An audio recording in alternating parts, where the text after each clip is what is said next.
E aí pessoal, tudo bem? Eu espero que sim. Meu nome é Juan Trindade e no vídeo de hoje vou dar continuação a uma série que eu comecei há um bom tempo atrás, acertar quais serão os embates em Shumatsu no Valkyrie Record of Ragnarok. No primeiro vídeo eu falei sobre Simohaya, que eu acho que vai lutar contra o Apollo, e esse foi o meu primeiro chute. No segundo eu chutei que o Buda enfrentaria o Loki, por conta da rivalidade criada antes e tal, mas eu errei feio. Como sabemos, Buda enfrentou o Zero, que acabou virando Rajun e foi vitorioso, dando a terceira vitória para os humanos, o placar está empatado. Então eu vou continuar de onde eu parei, e os lutadores que eu vou citar aqui não estão na ordem que eu acho que eles vão aparecer. Só vou dizer quem eu acho que vai se enfrentar. Não quer dizer que os próximos que eu estou falando aqui vão se enfrentar a seguir no mangá. E também a ordem dos humanos já foi meio que definida, né, pela engine do anime, e seriam na seguinte ordem. O sexto lutador humano seria Qin Shi Huang, seguido de Nostradamus, depois Simohaya, Rasputin, Okita Souji, Sakata Kintoki, Rei Leônidas e, por último, Nikola Tesla, se eu não estiver enganado. Então vamos começar. Como sabemos, Buda traiu os deuses e lutou pela humanidade, nos dando nossa terceira vitória. Com isso abriu um leque de possibilidades e os deuses ficaram com um lutador a menos, né? Vou chutar o que eu, Juan, queria que acontecesse, apesar de ser bem difícil. Como eu quero que o Ragnarok siga até o fim sem interrupções, a maneira mais fácil é que, assim como Buda traiu os deuses, um humano traia a humanidade. Isso seria possível caso algum outro deus eleve a divindade antes, qualquer outro humano da lista, antes da luta começar. E nesse caso, o humano traidor e novo deus não necessitaria de uma Volund, deixando uma Valkyria livre para que possa ocorrer uma Volund dupla futuramente. Quem sabe a Geir e a Brunhilde se unem para fazer Volund com um humano só. Seria interessante. Então eu peguei dois humanos com interesses parecidos, mas não exatamente iguais. O primeiro é Qin Shi Huang, o imperador que unificou a China. Qin Shi Huang nasceu, segundo o calendário chinês da época, no mês de Zheng, o primeiro mês do ano, no século 3 a.C., e o ano chinês começava antes do solstício de inverno. Após a conquista do último estado chinês independente, em 221 a.C., Qin Shi Huang tornou-se o rei do estado de Qin, governando toda a China. Um feito nunca antes alcançado, e para demonstrar que ele não era um rei como todos os outros anteriores do período dos reinos combatentes, ele passou a se autodenominar Huangdi, combinando as palavras Huang, que era utilizada para denominar os 3 Huang lendários, que reinaram nos primórdios da história chinesa, com a palavra Di, que era utilizada para denominar os lendários 5 Di, 5 imperadores que reinaram imediatamente após os 3 Huang. Esses 3 Huang e 5 Di eram considerados líderes perfeitos de imensos poderes, além de possuírem grande longevidade. A palavra Huang também significa grande, e a palavra Di também significa o Deus Supremo, Criador do mundo. Neste sentido, juntando essas duas palavras, o que ninguém havia feito anteriormente, Qin Shi Huang criou um título relacionado à sua unificação do reino da China. Ou melhor, de unificação do mundo, já que os antigos chineses, assim como os romanos, acreditavam que o seu império englobava o mundo inteiro. Ele ascendeu ao trono em 247 a.C.,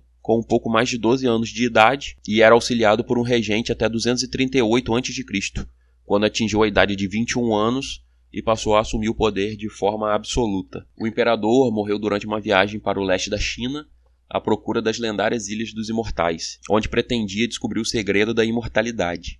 Supostamente, Qin Shi Huang teria morrido ao beber uma poção que havia sido preparada pelos cientistas e médicos da corte. A poção, que ironicamente devia torná-lo imortal, continha altas taxas de mercúrio. Sua morte ocorreu no começo de setembro de 210 a.C., no palácio da prefeitura de Shakyu, ou Shagyu, não tenho certeza. Qin Shi Huang foi enterrado em seu mausoléu com o famoso exército de terracota, próximo ao atual Xi'an, província de Shaanxi, mas sua câmara mortuária ainda não foi aberta. Há um outro lado da história, de que na cultura popular chinesa, e para a grande massa da população, principalmente no meio rural, onde foi encontrada a tumba, eles não querem abri-la, pois têm medo de que, de acordo com a tradição religiosa chinesa, o espírito de Qin Shi Huang seja liberado e, de qualquer modo, seja por crença religiosa ou por medo da destruição do material, a abertura da tumba do imperador, ao menos até o momento, está fora de cogitação. E na historiografia tradicional chinesa,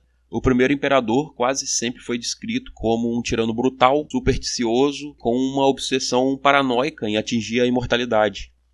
O filósofo confucionista Xunzi comparou com tribos bárbaras e escreveu que Qin Shi Huang possui um coração de um tigre ou de um lobo, que ele é avarento, né, pão duro, perverso, ávido para o lucro e sem nenhuma sinceridade. Quanto à sua forma de lutar, eu acho que aquelas unhas que ele usa, né, no seu design possuem veneno ou até mercúrio. Eu não sei sobre sua capacidade de combate, corpo a corpo, porque nas histórias que a gente pesquisa não tem nada sobre isso, né? Não que ele precisasse lutar fisicamente, mas eu acredito que ele vai ser muito inteligente, estrategista. Talvez tenha algum poder ocular e eu acho que é isso. Agora vamos para o segundo, né, de como ele era, que é Grigori Rasputin, nascido de uma família plebeia na vila de Pokrovskoye, nossa, é isso mesmo, na Sibéria.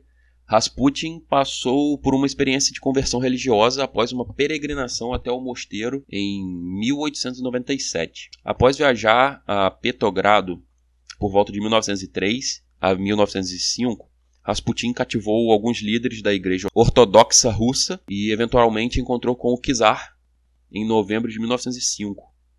Czar, se eu não me engano, era como eram chamados os reis da Rússia. No final de 1906, Rasputin começou a trabalhar como curandeiro do czar e do filho de sua esposa, Alexei, que sofria de hemofilia e era o único herdeiro do trono, visto por alguns russos como um místico, visionário e profeta, e por outros como um charlatão. Não existem provas documentais dos poderes curandeiros de Rasputin, mas muita gente acreditava que ele era capaz de curar doentes e deficientes. E o caso mais famoso, como eu já falei, foi de curar o filho da corte russa, que, de acordo com a lenda, ele teria hemofilia e o Rasputin teria o curado dessa doença, né? Que, para quem não sabe, a hemofilia é uma doença, se eu não me engano, hereditária e ela não tem cura. A hemofilia, se você se cortar, você sangra para sempre. Você não deve ter algum problema nas plaquetas, eu não sei bem, mas você não para de sangrar. E ele conseguiu curar o filho do czar. As circunstâncias da morte de Rasputin são tão incríveis quanto sua vida. E muitos desses fatos são praticamente mitos. A única certeza é que ele demorou um tempo inacreditável para morrer. E no dia 16 de dezembro de 1916, foi armada uma emboscada para Rasputin. E dizem que nessa ocasião ele ingeriu veneno para matar 5 pessoas e não teve nenhum efeito sobre ele. E os caras ficaram frustrados, né? Como assim? O cara toma veneno para matar 5 e não acontece nada.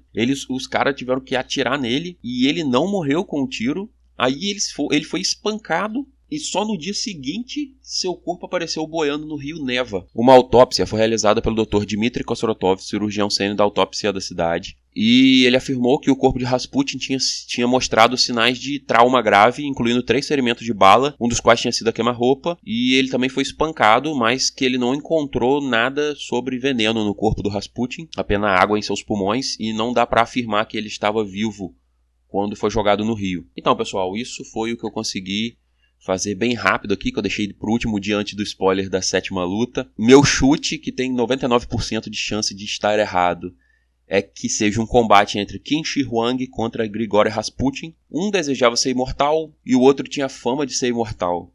No fim, os dois tinham desejo de poder e fariam de tudo para conseguir seu objetivo. Um duelo de um humano elevado a Deus e um humano usando uma Volunte seria bem interessante, e não precisaria adicionar nenhum novo combatente ao torneio, deixando-o seguir seu rumo até o final das 13 batalhas. E se isso que eu digo realmente acontecer, eu digo que a vitória será da humanidade. Finalmente a humanidade vai passar na frente do placar, e isso vai incitar a ira dos deuses, né? Cara, como assim os humanos estão vencendo Ragnarok, cara? Eles são humanos, nós somos deuses, isso não pode acontecer. E eles vão vir com sangue nos olhos nos próximos combates, talvez forçando até a humanidade até o limite, quase perdendo, ganhando várias seguidas depois dessa luta do Grigori Rasputin contra o Qin Shi Huang. Então, pessoal, agora vou chutar a segunda luta desse vídeo e vou começar por Leônidas.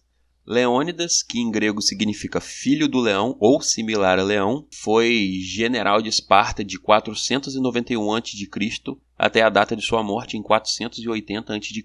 Durante a Batalha de Termópilas, a famosa Batalha de Termópilas, uma de suas ações mais importantes foi na ocasião da invasão da Grécia pelos persas, né, que todo mundo praticamente já conhece, e ele foi defender o desfiladeiro das Termópilas, que une a Tessália e a Beócia. Leônidas e uma tropa de aproximadamente 7.000 homens, sendo que apenas desses 7.300 eram espartanos, conseguiram repelir os ataques iniciais de Xerxes, que era o rei da Pérsia. E Xerxes, acabou recebendo auxílio de um pastor local, o Ophiutes, que é o corcunda escroto lá, no filme pelo menos, que o conduziu por um caminho que contornava o desfiladeiro e pôde cercar o exército de Leônidas. E restavam apenas os 300 espartanos e um pouco mais de 1.000 dos soldados agregados de outros locais, e eles decidiram resistir até a morte. Então quer dizer que nas primeiras batalhas nenhum espartano morreu. Quando houve os avisos da invasão persa, Esparta consultou o oráculo de Delfos,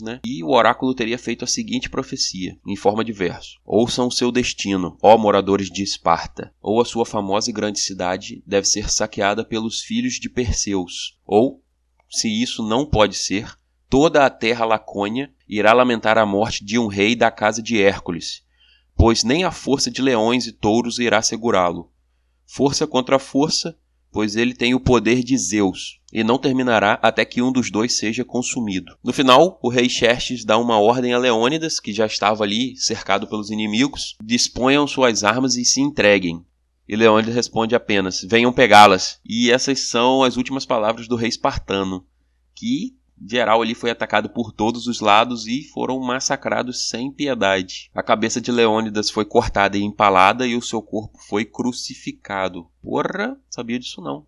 Quanto aos exércitos, nessa guerra das Termópilas, e era uma desproporção enorme, cara. De um lado, Xerxes tinha 200.000 soldados, e no outro, Leônidas tinha entre 7.000 e 9.000 homens, e só tinha 300 espartanos. Naquele momento, os espartanos estavam festejando a Carneia, que é o festival em honra do deus Apolo, durante o qual não podia lutar. E em boa parte da Grécia estava acontecendo as Olimpíadas. Então é outra celebração que, por motivos religiosos, não permitiu o combate.